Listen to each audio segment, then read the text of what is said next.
Կարեփուրը աշխարհի 4-րդ եկամուտներով 4-րդ սուպերմարկետների ցանցը, եկամուտներով շահույթով կներեք, շահույթով 3-րդն է, եկամուտով 4-րդը, շահույթով 3-րդը, դա նշանակում է, որ նրա մարքեթինգը,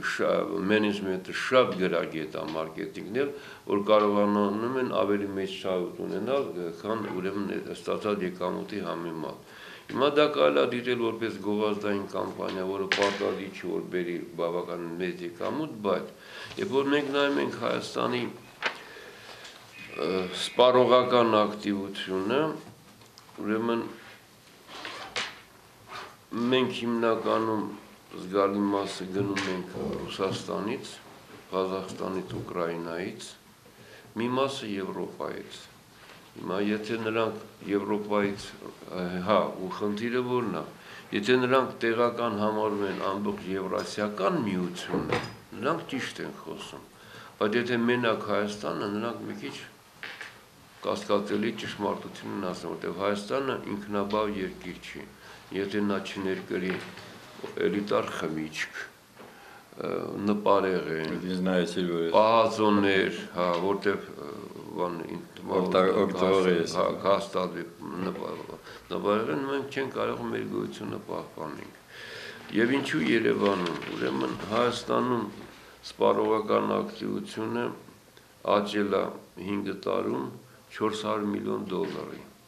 Եթե 5 տարի առաջ մոտ 1 միլիարդ էր, հիմա 1,5 միլիարդի է մոտենում սպառողական ակտիվությունը։ Ընդ որում Երևանին հասնում է դրա 84%-ը։ Իսկ բնակվում են երևանցիները կազմում են բնակչության 33%-ը։ Ուրեմն երևանցին 2,5 անգամ ավելի է սպառում, քան մարզում բնակվող ցանկացած ընտանիք։ Դա մի հատ դրական բան ունի այն առումով, որ մարզային ընտանիքներից զգալի մասը ինքնասպասարկման մակարդակում են գնում, հողամաս ունեն, այգի ունեն, պարտեզ ունեն, կարողանում են որոշ սննդամթերքի կամ անասուն ունեն, կաթնամթերք են ստանում բավարարել, բայց բոլոր դեպքերում 2,5 անգամ բավականին մեծ է,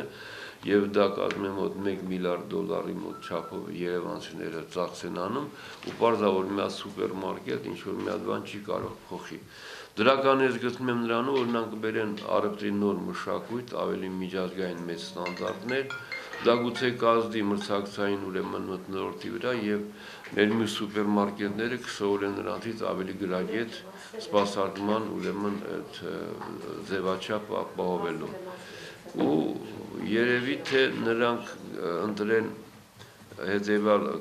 մարտավարությունը շատ վաճառքի միավոր, քիչ եկամուտով, դա կնշանակի, որ քանակը կբերի եկամուտի բավականին բարձր։ Մեր մոտ սուպերմարկետներ կան, որոնք գնի վրա են իրենց եկամուտը բանանում, օրինակ, նույն ապրանքը կարող է մինչև 3,000-2000 դրամ գինը տարբերվի նույն արտադրողից գնված ուրեմն ապրանքը։ Չեմ ուզում անունները տամ, դա կսասվի հակագովազդ, բայց ես զարմանում եմ, միտեղ սարժի 4,000 դրամ, մյուս խանութում սուպերմարկետում մոտ 7,000 դրամ։ 3,000-ը որտեղից առաջանում, ես պատկերացում չունեմ։ Ուրեմն դա կբերի նա, որ կարող է մեր մարքեթինգը դառնա ավելի հիմնավորված, ուսումնասիրի բնակչության գրպանային կարողությունները, որ կարողանա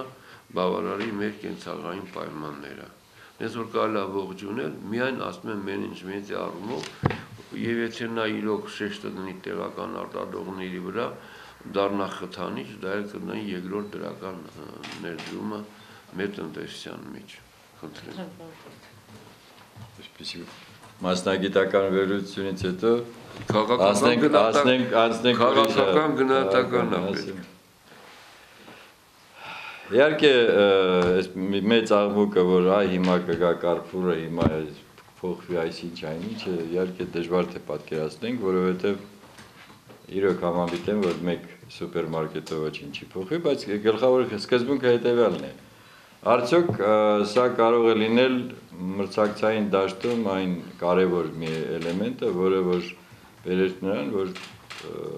փորձեինք տեսնել, թե որակական փոփոխությունները ինչպիսին կարող են լինել մեր շուկայում։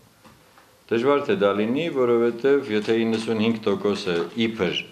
մեր տեղական արտադրանքն է, ապա եւ պատկերացնենք, որ դա եվրասիական ուրեմն տարածքից է գալիս, ապա ներկրողները պետք է պարզվի, թե վերջապես ովքեր են։ Եթե ներկրողները նույն մարդիկ են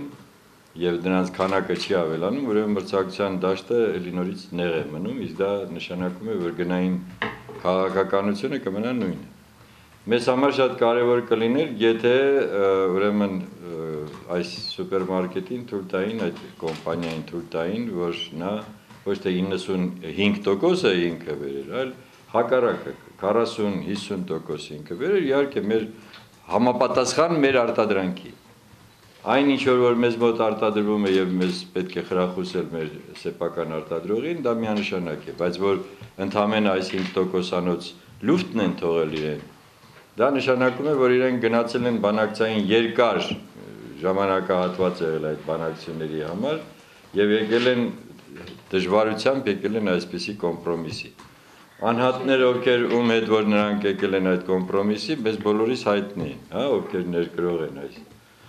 երկրում։ Ես այստեղից անում եմ հետևյալ եզրակացությունը, որ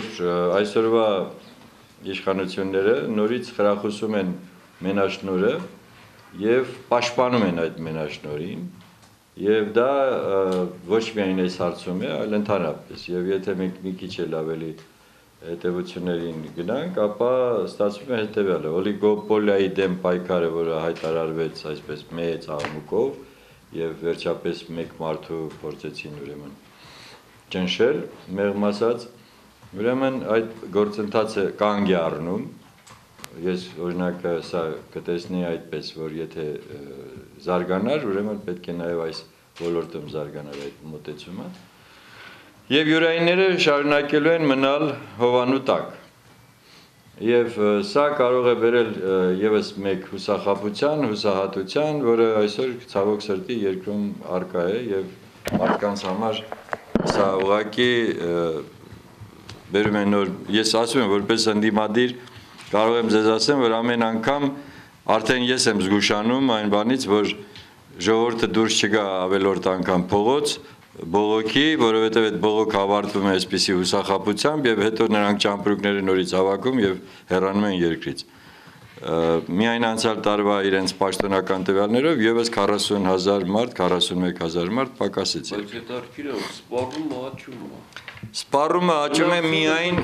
սպառումը, եթե աճում է, ես հիմա ձեր թվերին կանադառնամ, սպառումը եթե աճում է միայն Երևան քաղաքում։ Չէ, ամբողջ Հայաստանում։ Մարզերով նայել եմ։ Ուրեմն հիմա նայենք։ Մենակ Արմավիրում է 30 միլիոնը դարձեք 29։ Մարզերն են կրկնապատվել է 5 տարում սպառման մակարդակ։ Ուրեմն գների բարձրացման պայմաններում դոլարով կապ չունի գների բարձրացումով, դրամի հետ ընդհանրապես։ Բայց դրամը ու դոլարը միայն անդադ իրար հարաբերակցության մեջ չեն։ Վերջապես դրամով կարող է բարձրանալ շատ ավելի շատ, քան թե դոլարն է բարձրացել։ Եթե մենք վերցնում ենք կայուն արժույթը դա դոլարն է եւ համեմատում մենք կարող ենք ավելի շատ լավ, հիմա եկեք նայենք, տրանսֆերտները պակասել են, այո, այստեղի աշխատավարձը չի բարձրացել, որտեղից է այդ եկամուտը գալիս։ Ուրեմն գողանում է ժողովուրդը ինչ որ միտեղից, այդ եք ուզում ասեք, բայց որտեղից է գումար իրան։ Զարմանում եմ, ես Դե ուրեմն եկեք հասկանանք ինչն է երևույթը, ինչ վերաբերում է 84%-ին։ Ուրեմն Երևան քաղաքում առաջի տեղն է գրավում առևտուրը 86%։ Այսինքն ամբողջ հանրապետության շրջանում